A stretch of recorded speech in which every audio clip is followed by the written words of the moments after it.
E aí galera, tudo bem com vocês? Vamos aí para mais um giro de notícias sobre o Cruzeiro com questões importantes que têm movimentado o ambiente do nosso clube nos últimos dias. Meu nome é Emerson Araújo, esse é o canal 6x1 e desde o início eu peço para você deixar o like no vídeo, se inscrever no canal caso ainda não seja inscrito e usar os comentários para opinar sobre cada um dos temas que vamos abordar. O Cruzeiro venceu muito bem a Ponte Preta ontem lá no Mineirão por 3-0, uma atuação realmente bem melhor do que as anteriores, um resultado obtido sem questionamentos que poderia ter sido maior se não fosse a grande atuação do goleiro Ivan da Ponte, e esse resultado nos tirou da zona de rebaixamento para a Série C do Campeonato Brasileiro. Com 11 pontos conquistados, o Cruzeiro ocupa o 15º lugar na tabela, ainda muito distante do G4, mas além da vitória, valeu muito a boa atuação coletiva e fica a esperança que seja o início da nossa reação. O treinador Ney Franco falou após o jogo, classificou como uma noite perfeita, elogiando tanto o comportamento defensivo quanto o ofensivo e considerou que está havendo uma evolução no desempenho da equipe. É isso que a gente espera, que a partir dos treinamentos da semana a gente tenha uma base e nos jogos a gente veja uma evolução do time do Cruzeiro, jogo após jogo, até vindo também do entrosamento e da assimilação dos atletas a novas ideias ali do treinador. O nosso jogo encaixou muito bem contra a Ponte Preta, mas a gente precisa repetir e tentar fazer ainda mais já nesse próximo jogo contra o líder Cuiabá, uma partida que certamente vai ser muito complicada. E com relação a essa evolução que o Ney Franco disse na equipe,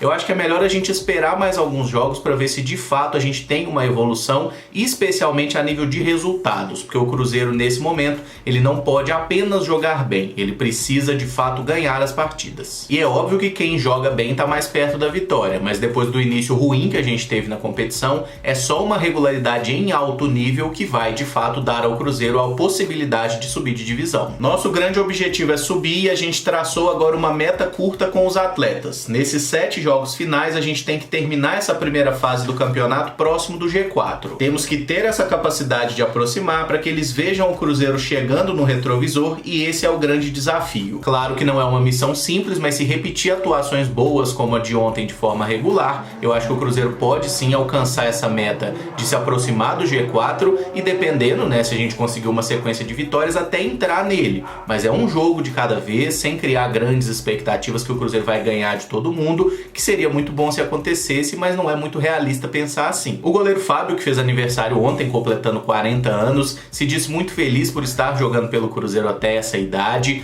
pregou a união do grupo, para que sejam conseguidas aí uma sequência de vitórias e, consequentemente, o acesso à Série A. A gente tem que acreditar no nosso trabalho, na nossa dedicação e não duvidar do nosso potencial. Cada um tem uma história para chegar aqui com dificuldades, lutas e sofrimentos. A gente tem que acreditar independentemente do que os outros acham lá fora. E lutando os 90 minutos, vamos conseguir as vitórias. Parabéns pro Fábio pelo aniversário e pela marca importante que se aproxima, Faltam apenas 2 jogos para que ele alcance 900 partidas com a camisa do Cruzeiro. E o que todos esperamos é que ele seja de fato uma referência técnica da equipe e que faça a diferença em favor do Cruzeiro, como fez no jogo de ontem, pegando aquela bola importante quando ainda estava 0-0.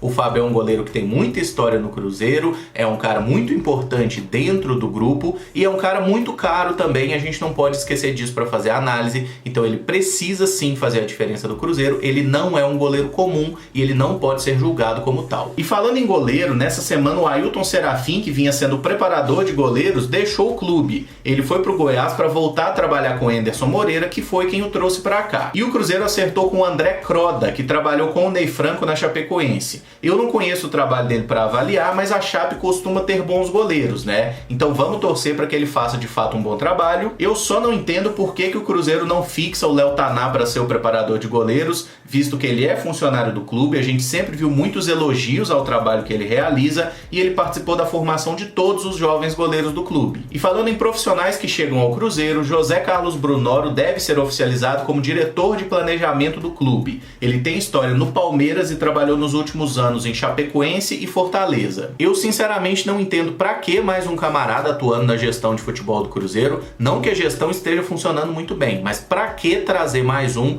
E só reforça a minha sensação de que é muito cacique pra pouco índio e que esses caras acabam se embolando no final das contas e ninguém resolve nada. E temos que ressaltar que ele não tem o melhor currículo recente, No ano passado estava trabalhando na Chapecoense, que acabou sendo rebaixada. Esse ano ele teve uma atuação ali na categoria de base do Fortaleza, mas não teve nada muito relevante aparecendo aí no trabalho dele. E o grande momento que ele teve no futebol foi trabalhando no Palmeiras na época da Parmalat, ou seja, na década de 90, há quase 30 anos, tá? Então definitivamente eu não entendo essa contratação, não acho que seja uma boa, mas se o camarada tá vindo, tomara que ele possa ajudar. Uma notícia ruim envolve o volante Jean. O edema no joelho parece ser bem mais grave do que parecia e o jogador deve passar por cirurgia, o que deve deixá-lo afastado dos gramados até o fim da temporada. Cruzeiro e Palmeiras ainda estão acertando as questões burocráticas, né? Por exemplo, quem vai fazer a cirurgia do Jean, onde ele vai fazer a recuperação, até porque nesse momento o Jean é atleta do Palmeiras, emprestado ao Cruzeiro, e o contrato dele com o Palmeiras e consequentemente com o Cruzeiro se encerra agora no fim do ano. Então existe uma dúvida até mesmo se o Jean vai se recuperar aqui e se ele vai ficar no Cruzeiro pro ano que vem ou não. Acho que todo mundo já imaginava que isso poderia acontecer, considerando o histórico recente do Jean. É um atleta que nos últimos 3, 4 anos tem ficado mais no departamento médico do que em campo.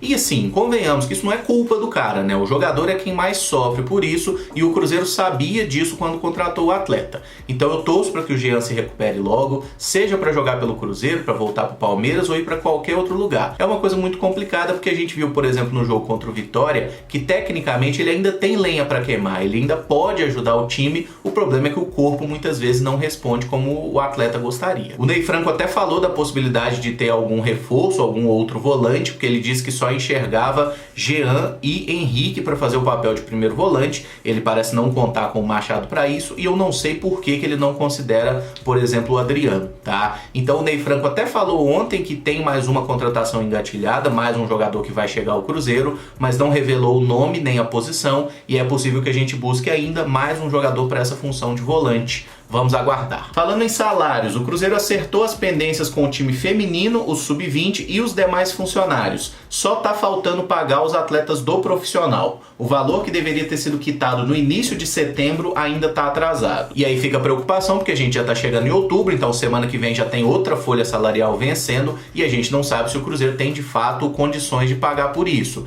E eu acho muito importante que a gente consiga manter o salário em dia para que os atletas não tenham nenhuma desculpa, nem nenhuma distração para não render o máximo dentro de campo, tá? Trabalhar sem receber é palhaçada e o Cruzeiro tem que dar um jeito de acertar esse negócio. O lateral esquerdo João Lucas teve seu empréstimo oficializado para o Avaí até o final da Série B. O jogador renovou o contrato por 1 mês com o Cruzeiro antes de acertar esse empréstimo. Isso porque o contrato dele com o Cruzeiro ia até dezembro e a Série B, por causa da pandemia, foi esticada, né? E vai até o final de janeiro. Então o João Lucas renovou por 1 mês para o Cruzeiro e foi emprestado para o Avaí até o final do seu contrato com a gente. Então podem ficar tranquilos que esse craque não volta para cá. Outro lateral esquerdo, o Patrick Bray, continua treinando separado, tá? No final do mês de agosto, ele e seus representantes informaram que tinha uma proposta do futebol alemão pelo atleta, mas até agora essa proposta não se tornou oficial. Aparentemente o Bayern de Munique não tá muito afim de levar o Patrick Bray por agora, e o contrato dele termina no primeiro semestre do ano que vem, e as partes não chegaram a um acordo para renovação. Por isso o atleta segue trabalhando separado, né? Não está aí nos planos da comissão técnica, e na minha opinião é melhor não renovar com o Patrick Bray, porque o que ele mostrou de futebol até agora, e não é um jogador mais tão jovem assim, pra mim deixou bem claro que não é um cara de alto nível para ajudar o Cruzeiro nem na Série B e muito menos na Série A, onde a gente espera estar no ano que vem. Sendo esse atleta no máximo aí para compor elenco, eu não acho que vale a pena a aposta ou a manutenção dele por aqui, simplesmente porque jogadores para compor elenco você tem que formar, né? Eu acho que a gente deve gastar com renovações, com contratações de caras que realmente façam a diferença. Não acho que esse é o caso do Patrick Bray, tá? Mas gostaria que vocês comentassem aí o que acham, né? Como resolver essa situação dele, se vocês tentariam renovar e mantê-lo no plantel, ou acham que é melhor o Cruzeiro tentar um acordo para rescisão com ele ou algo do tipo. E o Cruzeiro, que venceu a Ponte Preta no masculino ontem, também triunfou sobre o time feminino da Macaca. O jogo foi nessa noite de quarta lá no Sesc Venda Nova e uma partida muito apertada, tá? Mas a Duda salvou a noite e marcou o gol da vitória já no finalzinho. 1-0 valioso que levou as cabulosas aos 16 pontos na tabela e dá um bom respiro aí na briga contra o rebaixamento. Ainda dá para sonhar com a classificação para o G8, faltam 3 jogos e tem pelo menos uma vaga em aberto, mas é bem improvável. Vencer é sempre o que importa, né? Mas dada a fragilidade da equipe da Ponte Preta, que inclusive já está matematicamente rebaixada, a gente esperava um pouco mais do Cruzeiro, né? O 1-0 com gol no finalzinho foi um sofrimento meio grande demais e que não deixa a gente com grandes expectativas para a classificação. A gente deve ficar naquele limbo ali de quem nem se classifica nem é rebaixado, né? E não dá para dizer que é um desempenho ruim, dado o fato que é o primeiro ano das cabulosas aí na elite do futebol feminino. E o próximo jogo vai ser no domingo contra o Avaí Kinderman, fora de casa. Mas nem todos os jogos foram de alegria ontem, tá? O nosso time sub-20 perdeu no mesmo Sesc Venda Nova pro Bahia por 1-0 num jogo meio absurdo. A gente criou muitas oportunidades, desperdiçou todas, até um pênalti com o Vinícius Popó, e fomos castigados no último lance do jogo, numa bola longa batida pelo goleiro adversário. Nossa zaga cochilou e fomos batidos pelo time que até então era o lanterna do campeonato. Mas ainda assim o Cruzeiro segue na parte alta da tabela. E é uma lição importante para esses garotos aprenderem, né? O jogo não termina antes do apito final e o Cruzeiro desperdiçou uma última chance. A galera parece que deu até uma largada, assim, tipo, vai bater o tiro de meta e vai acabar o jogo. O goleiro bateu a bola longa, o Cruzeiro estava dormindo no lance, né? O Bahia foi muito esperto, aproveitou o contra-ataque no último segundo de partida e ganhou um jogo que definitivamente se merecia, né, pender para algum lado. Era pro lado do Cruzeiro, que criou muita chance. O goleiro do Bahia pegou muito, teve zagueiro tirando bola em cima da linha.